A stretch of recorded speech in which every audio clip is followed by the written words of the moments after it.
you, Luz. Come. Oh. What would I change in the criminal justice system if I had a magic wand? I investigate criminal cases for the defense attorney who's representing the person who's been arrested and charged with the crime. This is a death penalty case. That's why there's so many volumes. There's 42 volumes of reporters' transcripts. I was a student at UC Berkeley. I was an English literature major, and I needed to get a little job. I think I was 4 maybe. And I mean, I didn't know how to do anything. This was 1986 or something.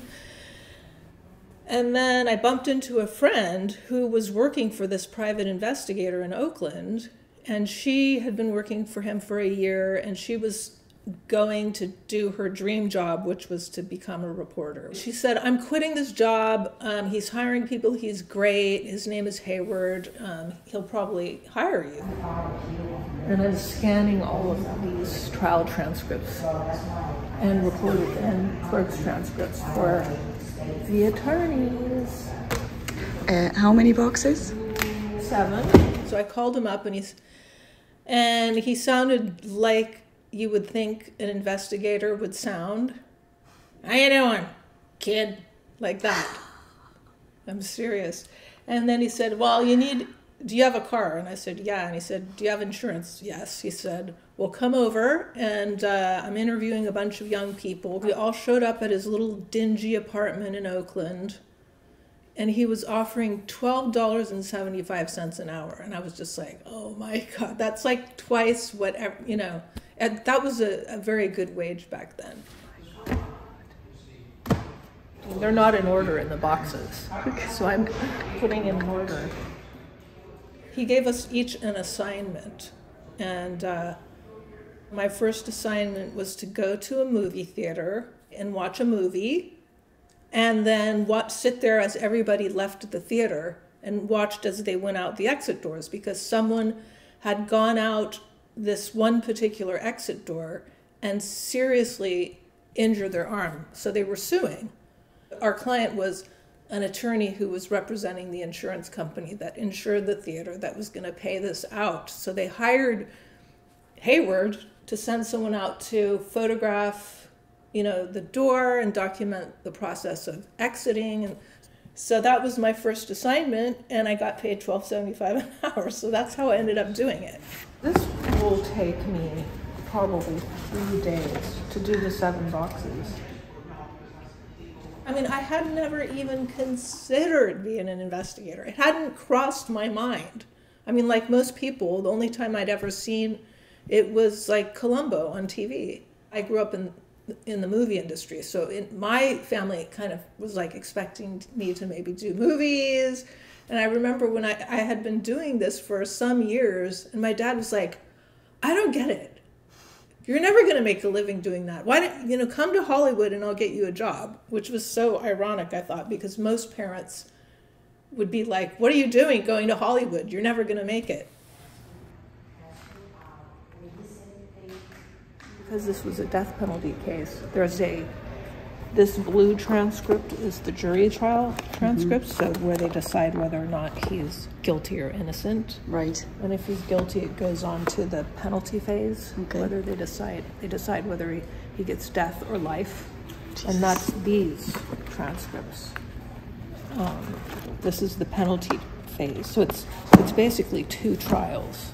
They found him guilty of the crimes, and now they're deciding on whether he gets to live or die. And it's a completely separate trial, different set of jury instructions and stuff like that. And it can go on for, it's very expensive to do these kinds of trials. And then also, you cannot know the truth sometimes. often, because you've got so much competing information and very convincing stories. I've had so many cases, and one recently where the attorney was like, my client sounds really believable and she says that she was attacked. So I want you to talk to her, and then I want you to go out to the field and see if you can find any witnesses and talk to them. So I talked to her and I'm like, yeah, she sounds really, like she was the victim in this. It's so obvious. And then I go out there and I speak to people who saw what happened. 1, 2, 3, 4 people, or 1 or 2 people that aren't even connected to each other. Totally different story. Totally different story. Sometimes 3 totally different stories. From my standpoint, I see the incredible amount of resources that go into even trying to discern whether or not somebody has a case for appeal. Mm-hmm. Just thousands of dollars.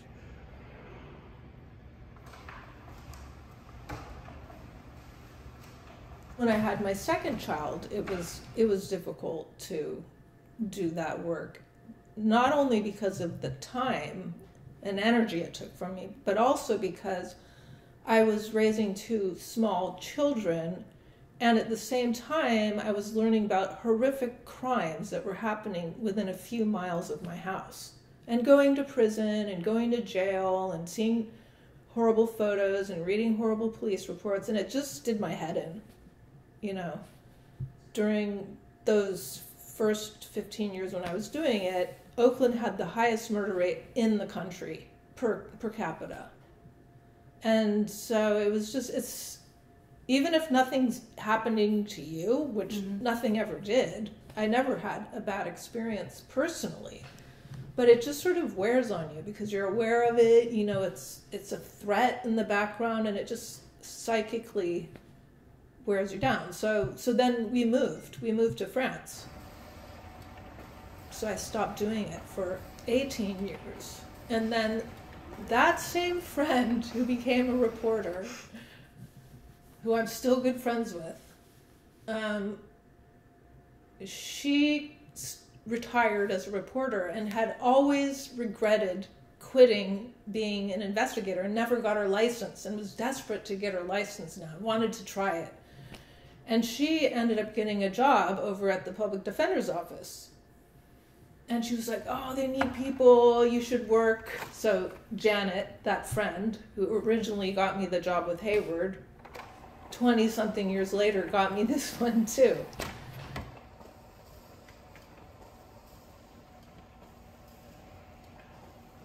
There was one case that, it was the last case that I worked on before we moved to France. We represented a young man from Oakland who shot and killed a member of the Nation of Islam, which is sort of a African-American Muslim kind of activist group. They're religious, but they're also, really pro-Black power and very, very anti-white establishment. They were in the same neighborhood as Eric, and somehow there was some kind of dispute going on between Eric and his friends who were drug dealers and the Nation of Islam, who were trying to, police the neighborhood or whatever. Anyway, the Nation of Islam guys were attacking one of his buddies, and Eric shot and killed one of them. Both the police and the Nation of Islam issued wanted posters. But anyway, the police got to him first, and then so then we got him as a client. And then we had him for a couple of years, and the district attorney offered him second-degree murder, which he refused. And then he said, well, if we go to trial, it's going to be first-degree murder. I'm charging you with first degree. If you take this plea, it's second. And the difference between that is 20 years to life versus 30 years to life. And so he, at the last minute, Eric took the plea, and we didn't go to trial. But I worked on the case for 2 years preparing for trial. And I got to know his dad, who was a heroin addict, and white, and his mom was Black and Jehovah's Witness. They were drug addicts and had Eric that way. And his dad was just, oh God, he was like a teenager, mentality. And they neglected him. He was homeless. He was a homeless child. So he committed this crime at 18, and he was suicidal in jail. He tried to kill himself. He was very subdued. He wasn't trying to wheel and deal. After he was sentenced and sent away to prison, he wrote me a letter thanking me, which I'd never received before from anybody, thanking me for the hard work and blah, blah, blah. It was like totally sweet and, sincere. And then a couple months later, he asked if I would, stay in touch, if I could write to him. He knew I was moving to France with my family and everything. And I thought about it for a while, and then I decided I would do that. So my husband and I supported him for 23 years, I think, in prison. You can pay for their packages. They get a form where they choose, what they want. So he had an annual budget, and he would get, all the stuff that he needed: T-shirts, TV, Walkman, food. Yeah, and then I moved back, and I visited him regularly for the last maybe 5 years he was in prison. After I was leaving him at San Quentin, he said, I'm worried about you out there in Oakland. There are some crazy people out there. He says, and he hears about it. I'd hear about a crime. He'd hear about a crime in prison and know who did it. And I'd read about it in the newspaper. They don't know. They had no idea who did it. They hear it because they got people coming in all the time. And then I picked him up when he got paroled. Picked him up after 23 years of incarceration. And it was really amazing because the bus drives them out of the gate. So there was 3 other people being released. Drives them out of the gate, and it has to drive past a line that's painted on the road where prison property stops, and the other side is not prison property. So they pulled like right after the line, and they opened the van, and he said he just got out and he just yelled, "I'm free! I'm free!" He did it a bunch of times, just like, and then he got in the car, and we had talked about, where do you want to eat, when you first get out, because he would often talk about, I want to eat this, I want to eat that, I want to go there. I said, so yeah, where do you want to go eat? And he was like, Jack in the Box. It's like, McDonald's. I said, really? Are you sure? He had a great time. Great time. And then I drove him to San Francisco at the halfway house. He had to he was on parole for 7 years. He did pretty well for a while. He got placed in jobs, and then turns out he's a heroin addict and was in prison as well, which I didn't know. I knew he was on something, but he told me it was some pill. He basically is living on the street in a tent now. And he's probably on fentanyl, actually. He looks terrible.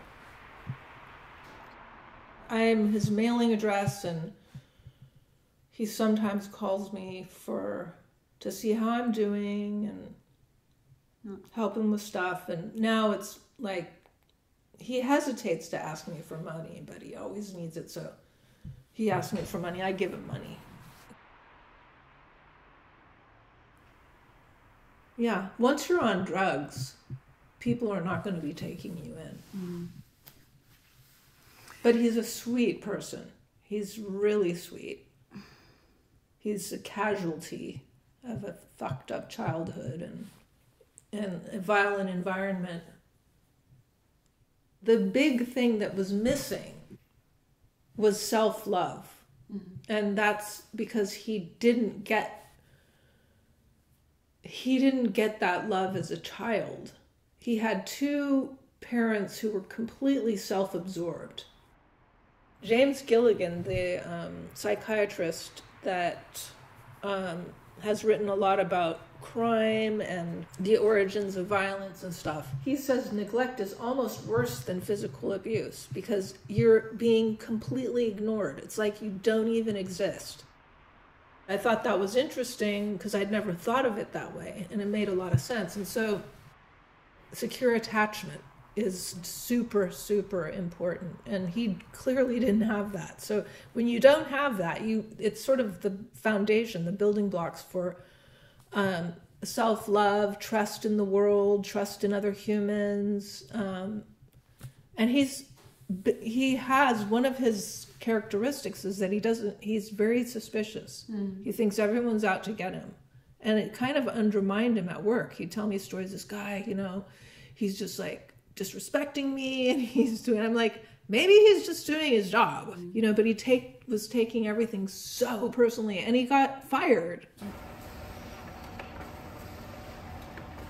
What would I change in the criminal justice system if I had a magic wand? Well, I think the prison system, shifting the mindset more towards rehabilitation and less towards punishment. But that's at the end of the line. I think then at the beginning of the line, if you look at the rap sheet for someone who's committed murder, their rap sheet is long because they've been, building up to that, over the years. So if it's a young person, there's, maybe more intervention, more services, more, but it's very hard to intervene in a home. We can't go inside a home and tell parents how to raise their kid. We're not doing that. That's,